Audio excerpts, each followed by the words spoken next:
রাস্তাটা পুরা কিন্তু একটা বাস আই বুঝেন এই বাউলা এই দেন রিক্সাগুলো, এটা বাস স্ট্যান্ডের চিত্র, এই রিক্সা এই দেন সব জায়গা দেওয়া করে বলছে বুঝতে মনে হয় রিক্সা আর আপনার সিএনজি, রিক্সা সিএনজি পুরা সব রাস্তা বন্ধ রয়েছে।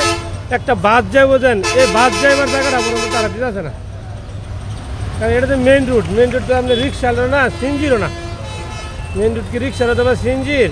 এই যে বাসটা আটকা রয়েছে, এই যেভাবে যানজট সৃষ্টি হয়, এই যে এদিকে আর কি মুগুরের উপরে যে কিছু নাই, এটার প্রমাণ হলো এটা আপনার মানুষ কখনো মানুষের মতো না, মানুষের আচরণ মানুষের মুগর যদি আজকে মুগর থাকতো এত সেটাই না, একটা গাড়ি উদ্ধার করাইতো না, সব গাড়িটা উড়াই দিত। ঠিকই এই যেমন বাস, এই যে রিক্সাগুলো, রিক্সাটা এই যেমন রিক্সাটা কোনো দেবে নাকি মেন রুটে, সেটা যদি বাস না চলে, বাসের রুটই হইল আপনার বাস মাইকু ট্রাক, এটা হলো মেন রুট।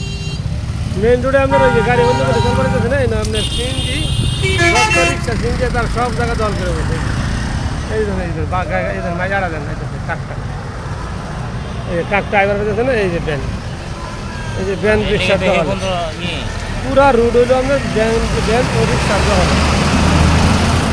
হ্যাঁ, এইভাবে যানজট সৃষ্টি হয়, যানজটের কারণেই এই অবস্থা।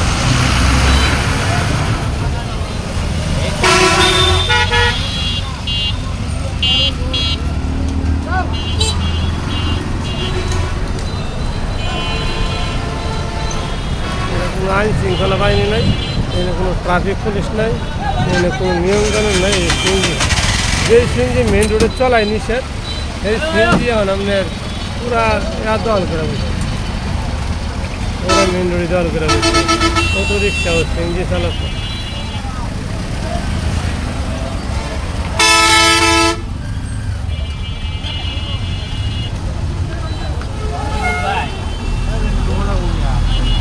এক লাইনও নাই, একটা লাইন সেই লাইনটা পর্যন্ত না, চমৎকার যানজট।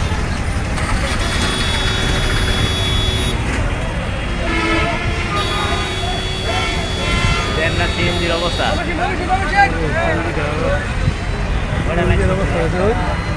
গাড়ি ঘোড়ার অবস্থা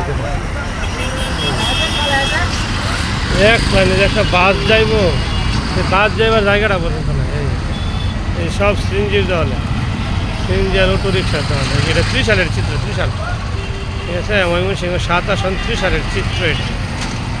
এই জন্য এই যে একটা মাইকে দিতেছে, একটা মাইকে, আর সব সিএনজি চালকের সিএনজির গাড়ি, অটো রিক্সা, এই যে সিএনজি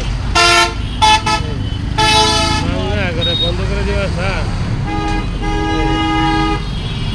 এইগুলা কইরা খাওয়া যানজট করে আপনার করছে, এই যে পুরা আপনার একেবারে মেন রোডে গেছে, কেন মেন রোডে বাস আর চলতো না, বাস ট্রাক মাইক এগুলো না চললে না, রিক্সা আর সিএনজি চলুন লাগবো, ঠিক আছে, রিক্সা আর সিএনজি চলুন লাগবো।